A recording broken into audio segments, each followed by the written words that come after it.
সময়ের কণ্ঠস্বর ফেসবুক লাইভে সবাইকে স্বাগত জানাচ্ছি। আমি সাদ্দাম হোসেন। দর্শক, জাহাঙ্গীরনগর বিশ্ববিদ্যালয়ে দীর্ঘ ৩৩ বছর পর যে কাঙ্ক্ষিত জাকসু নির্বাচন সেটি কিন্তু অনুষ্ঠিত হচ্ছে এবং নানা নাটকীয়তা কিন্তু আমরা দেখতে পারছি। গত ৪৪ ঘন্টায় ভোট গণনা চলছে এবং এখন পর্যন্ত ২১টি হলের ১৯টি হলের ভোট গণনা শেষ হয়েছে এবং বাকি ২টি হলের ভোট গণনা বাদ রয়েছে। এবং যেটিকে ঘিরে বলা যায় যে দীর্ঘ ৩৩ বছর পর যে নির্বাচনটি হচ্ছে এটিকে ঘিরে কিন্তু আমরা ১১ থেকে গত ১১ তারিখ থেকে কিন্তু নানান নাটকীয়তা আমরা দেখছি এবং ১১ তারিখ সকাল ৯টা থেকে বিকাল ৫টা পর্যন্ত যে বিরতিহীন ভোট গ্রহণ চলে সেটিকে ঘিরে কিন্তু পাল্টা অভিযোগ কিন্তু করেছেন ছাত্রদল মনোনীত প্রার্থী ভিপি প্রার্থীরা এবং সেই সাথে ছাত্র শিবির প্যানেলের যে প্রার্থীরা ছিলেন তারা কিন্তু বিভিন্ন ধরনের পাল্টা অভিযোগ কিন্তু করেছেন। এবং একই সাথে যদি বলা যায় যে তারা অর্থাৎ ১১ তারিখে বিকাল ৪টার দিকে যে ছাত্রদল মনোনীত যে পেনাল্টি ছিলেন তারা কিন্তু এই নির্বাচন কমিশনকে বর্জন করে এবং পুনরায় নির্বাচনের দাবিতে কিন্তু তারা এই নির্বাচন কমিশনকে পদত্যাগ করে। আমি একটু দেখানোর চেষ্টা করছি বর্তমান পরিস্থিতি, অর্থাৎ জাহাঙ্গীরনগর বিশ্ববিদ্যালয়ে যে সিনেট হলটি রয়েছেন সেই সিনেট হলটি রয়েছেন সেই সিনেট হলের সামনে অবস্থান করছে এবং এখন কিন্তু যদি বলা যায় যে ভোট গণনা চলছেন। একই সাথে যদি বলি যে দীর্ঘ ৩৩ বছর পর যে নির্বাচনটি অনুষ্ঠিত হচ্ছে সেই নির্বাচনটি ঘিরে কিন্তু নানান জল্পনা কল্পনা কিন্তু দেখা দিয়েছে।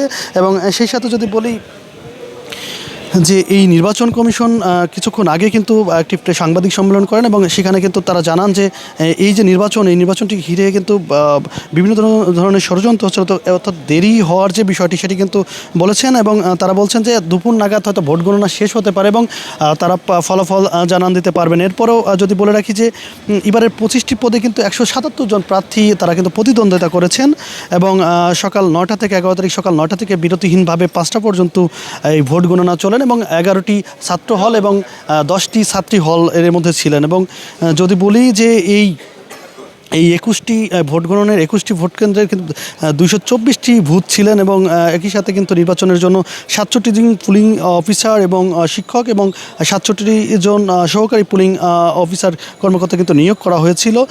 এবং এই নির্বাচনের ঘিরে অর্থাৎ আমরা দেখেছি গতকাল যে নির্বাচন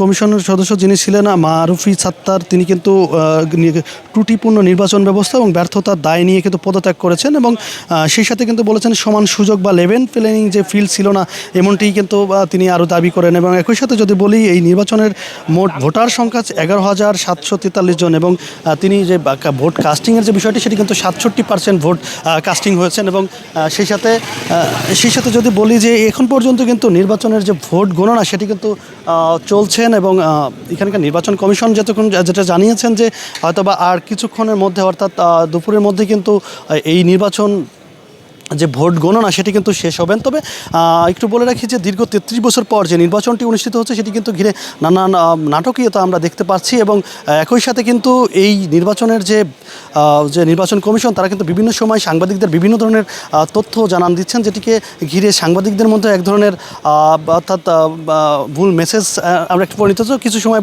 বলা হচ্ছে যে 15টি ভোট গণনা শেষ হয়েছে এবং কিছু সময় বলা হচ্ছে যে 19টির মতো। তবে সর্বশেষ যেটি জানতে পেরেছি যে 19টি মতো হলের ভোট গণনা এখন পর্যন্ত শেষ হয়েছে। তবে অর্থাৎ দুপুর নাগাদ কিন্তু এই ভোট গণনা শেষ হতে পারেন। এবং আরেকটু জানিয়ে রাখি, এখন পর্যন্ত যে ফলাফলের যে আমরা আনুষ্ঠানিকভাবে যতটুকু জানতে পেরেছি সেটা হচ্ছে স্বতন্ত্র হেভিওয়েট প্রার্থী আব্দুর রশিদ জিতু, তিনি কিন্তু এখন পর্যন্ত ভিপি প্রার্থী হিসাবে ভিপি পদে যে ভোটার হিসাবে এগিয়ে রয়েছেন এবং স্বতন্ত্র প্রার্থী ছাত্র শিবিরের যে মনোনীত স্বতন্ত্র প্রার্থী মাজারুল ইসলাম তিনি কিন্তু এগিয়ে আছেন। তো এই ছিল আমার কাছে জাহাঙ্গীরনগর বিশ্ববিদ্যালয়ের ভোট গণনার সর্বশেষ তথ্য। সাদ্দাম হোসেন, সময়ের কণ্ঠস্বর, জাহাঙ্গীরনগর।